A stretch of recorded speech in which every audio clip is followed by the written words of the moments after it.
Retired additional SP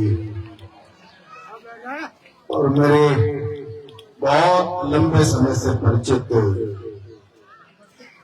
आदरणीय भैरूलाल जी मीणा साहब, भक्तिलाल जी, सम्मानित मंच, मेरे सामने उपस्थित बोरदा और आसपास के गांवों से आए हुए सभी, ये बच्चे पानी बंद कर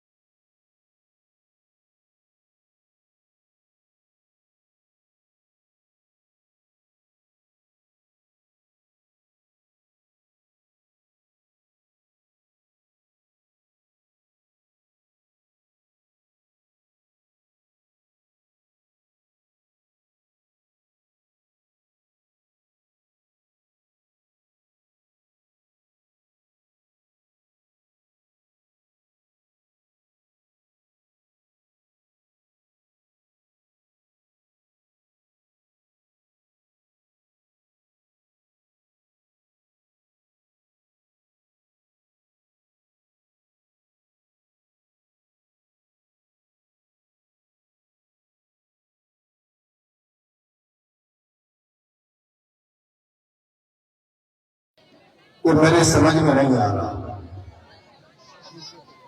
आज कन्हैया दंगल है,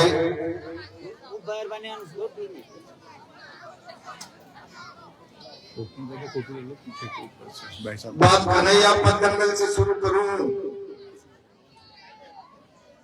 या सारे राजस्थान में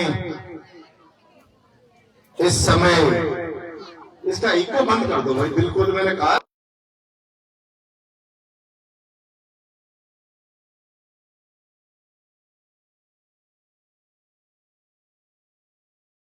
समरावता का प्रकरण गूंज रहा है।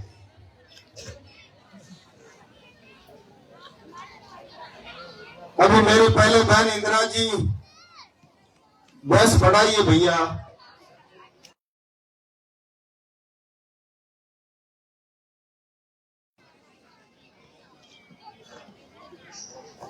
मैं उनके शब्दों में गुस्सा देख रहा था और मैं जब मंच पर बैठा था तो बहन इंदिरा जी से चर्चा कर रहा था। समरावता में घटनाक्रम हो गया, नरेश ने निर्दलीय चुनाव लड़ लिया। मैं एकदम से इसलिए नहीं बोल पाया कि कुछ लोग उंगली उठाकर ये आरोप लगा देंगे तो शायद प्रहलाद मंडल के इशारे पर ही नरेश ने चुनाव लड़ा होगा। लेकिन रुककर जब मैं समरावता गया तो मैंने मेरे राजनीतिक जीवन में इससे बड़ी अन्याय की घटना नहीं देखी। तो आपके मोबाइल में जनता के पुलिस के बीच में मुठभेड़ हो जाती,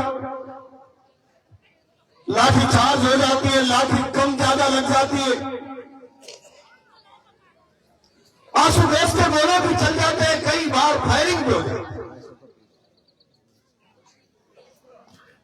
लेकिन समरावता का नजरिया इससे कुछ और है। समरावता अपनी मांग को लेकर धरने पर बैठा, भजन मंडली, कीर्तन मंडली गायन कर रही है, लोग भोजन कर रहे हैं और भजनलाल सरकार, उसका सरकारी अमला आता है तो जिस प्रकार जलियांवाला बाग में मीटिंग करते हुए लोगों पर मानगढ़ में आदिवासी जल जंगल जमीन आदिवासी की होगी, चर्चा करते हुए आदिवासियों पर अंग्रेजों की सरकार ने गोलियां चला दी। समरावता में खाना खाते हुए, भजन सुनते हुए लोगों पर भजन लाल की सरकार ने आंसू गैस के गोले दागे, लाठियां चलाई, लोगों ने तालाबों में कूद कूद कर, छतों से कूद कूद कर अपनी जान बचा ली। और इतना ही नहीं, जो लोग उस सभा का हिस्सा बनने के लिए वहां गए थे के लिए बाहर खड़ी है। पुलिस ने एक एक करके उस सभा का हिस्सा बनने वाले लोगों के संसाधन जला दिए, कारें जला दी, जीपें जला दी। ऐसा दृश्य मैंने मेरे जीवन में पहली बार देखा और मुझे तकलीफ है। लाठियां चल जाती है, झगड़े हो जाते, उसकी भी जांचें होती, लेकिन पुलिस की हिम्मत इस प्रकार हो जाए कि लोगों की संपत्ति फिरंगी राज की तरह चलाने का तो साहस कर ले और उसके खिलाफ राजस्थान के राजनीतिक जगत में कोई विरोध की आवाज नहीं उठे। मुझे बहुत तकलीफ है, बहुत पीड़ा है। और अगर इस प्रकार की वृत्ति राजस्थान में पुलिस की बन गई, उसको रोका नहीं गया, विरोध ताकत से नहीं हुआ, तो आप मांग करके चलिए पुलिस के जुल्म से फिर घर में बैठा हुआ व्यक्ति कोई सुरक्षित बच जाएगा, इसकी कोई गारंटी नहीं। उसका अत्याचार बढ़ेगा। समझौता की घटना कोई साधारण घटना नहीं। समझौता की घटना पर अगर राजस्थान की जनता ने कॉग्निजेंस नहीं लिया, राजस्थान के विरोध के राजनीतिक दलों ने हिम्मत के साथ पुलिस के इस कृत्य का विरोध नहीं किया, समझौता के साथ न्याय और इंसाफ की लड़ाई नहीं लड़ी, तो राजस्थान में पुलिस की इस प्रकार की हिम्मत और वृत्ति बढ़ गई, तो फिर राजस्थान में अराजकता के अलावा कोई चीज बचने वाली नहीं है। अराजकता, अज्ञानता और अधर्म के अलावा कोई बचने वाला नहीं है। और जब मैं अज्ञानता, अराजकता और अधर्म की बात कर रहा हूं, तब मुझे मीन भगवान याद आ रहे हैं। मैं आज आप लोगों के बीच में खड़ा। भगवान विष्णु ने 10 अवतार लिए। पहला अवतार मीन भगवान का अवतार, मत्स्य अवतार। मीन भगवान के वंशज मेरे सामने बैठे हैं, पता नहीं आपको उससे साक्षात्कार है, परिचय है या नहीं। 10 समय के संसार के शक्तिशाली राक्षस है उक्रेन ने ब्रह्मा जी से वेदों को छीनकर, चुराकर समुद्र के तह में इस प्रकार से जाकर छुपा दिया। सारे संसार में अज्ञानता, अंधकार और अधर्म का हाहाकार मच गया। संसार अराजक हो चला ज्ञान और अधर्म के बोल वाले के सामने। तब सारी सृष्टि के सामने एक चिंता हो गई, इस अज्ञानता, अधर्म और अंधकार से इस सृष्टि और समाज को कैसे निकाला जा सकता है। तब इस धरती पर पहली बार भगवान विष्णु ने मीन भगवान मत्स्य अवतार के रूप में जन्म लिया। मत्स्य अवतार के रूप में भगवान का पहला अवतार, जिस मीन भगवान के वंशज अपने आप को कहते हो, उस भगवान मीन का मत्स्य अवतार इस मुल्क से, इस सृष्टि से अराजकता, अंधकार और अधर्म का नाश करने के लिए हुआ। वेद जो सनातन संस्कृति के मूल है, सनातन संस्कृति और धर्म का मूल समाप्त हो गया, अराजकता, धर्म का बेल बारा कायम हो गया। उसको समाप्त करो, वेदों को तलाश कर लाओ, सारी सृष्टि के हाहाकार को मिटाओ। तब मत्स्य भगवान आए, है ग्रीव नाम के राक्षस का वध किया। मैं उस पर बहुत ज्यादा वर्णन नहीं करना चाहता। इतना बड़ा विशाल रूप भगवान मत्स्य ने धारण कर लिया कि समुद्र का एक एक बूंद पानी धरती पर आ गया, महाप्रलय हो गया। है ग्रीव नाम के राक्षस को पैंडे से पकड़कर उसका वध करके भारत की सनातन संस्कृति, जिसके मूल में वेद है, जिस वेदों के मूल में से संस्कृति और सनातन और धर्म की उत्पत्ति हुई है, उन वेदों को ब्रह्मा जी को लाकर इस सृष्टि को सजीवित रखने का जो काम भगवान मत्स्य ने किया है, आज उस मत्स्य भगवान की संतानों से कहना चाहता हूँ, उसके उपासकों से कहना चाहता हूँ, क्या समरावता में छोटे हुए घरों पर बहन बेटियों पर लाठियां चला दे, क्या ये अराजकता नहीं? क्या समरावता में खाना खाते हुए लोगों पर गोलियां चला दी जाए, क्या ये अंधकार और अधर्म नहीं? अज्ञानता और अधर्म और अराजकता के खिलाफ मत्स्य अवतार हुआ।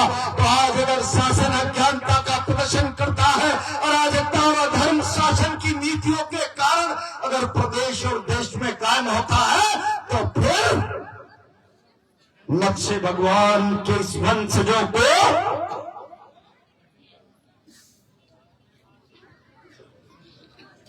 भगवान के इन वंशजों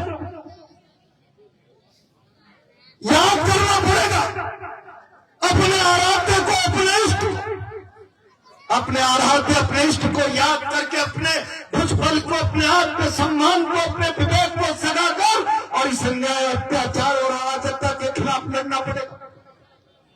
मैं कभी कभी जाता हूं इस प्रकार के जंगलों में भी, मैं देखवा भी जाकर आया हूं। कल मैं बिजनारी भी गया, बहुत जोर से चंग बजता है, वाद्य यंत्र बजता है, लोग गाते हैं।